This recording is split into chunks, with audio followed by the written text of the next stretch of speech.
You can make the same mistakes time and time again, hoping that one day quantity will finally turn into quality. But why waste your time if you can just watch this video? That's right.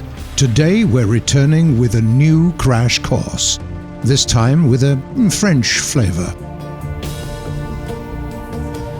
Just keep in mind that we will be mostly speaking about the most interesting, which means post-war, French vehicles. Mistake number 1. Not keeping count of shells. We suggest that you shouldn't engage an enemy if you have less than 2 rounds in the autoloader. Why 2? First, hitting a target doesn't always mean that you'll be able to penetrate its armor. Second, a lot of French vehicles depend pretty heavily on solid ammo that doesn't have much of an after-penetration effect. Even if you penetrate the enemy's defenses, that doesn't necessarily mean that you will knock him out of the fight. That's why you should have at least 1 extra shell. As for charging an enemy tank without ammunition, well, you know what will happen. Mistake number 2. Rushing into battle. Most French vehicles are glass cannons, a great rate of fire, decent mobility, and next to no armor. The fact that you often have a good turret traverse speed and a powerful enough engine doesn't mean that you should be in any hurry to be a part of the advanced guard. In fact, you shouldn't.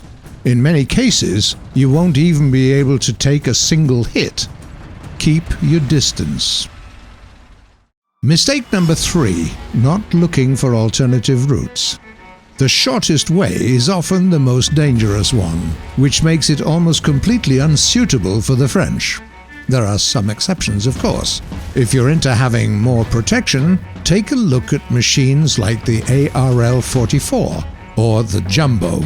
These beauties can take some punishment, that's true, but even the better protected vehicles benefit from using caution. Don't get too cocky. If you can flank an enemy, do it. If you can surprise your enemies with a sudden attack from the rear, even better. Mistake number 4. Not using the landscape to your advantage. Peeking is one of the easiest ways to radically improve your chances of survival.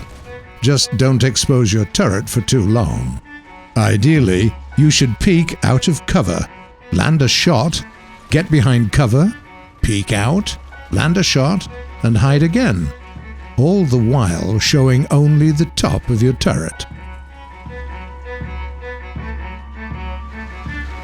The French ground vehicles, especially the ones belonging to the post-war era, are fairly demanding. If you like to tank enemy shots and engage in CQC, they probably won't make much sense to you. But if you're fond of ambushes and cunning maneuvers, these beauties can provide you with countless hours of fun. See for yourself. Oh, one last thing. It's okay to make mistakes. The important bit is to learn from them.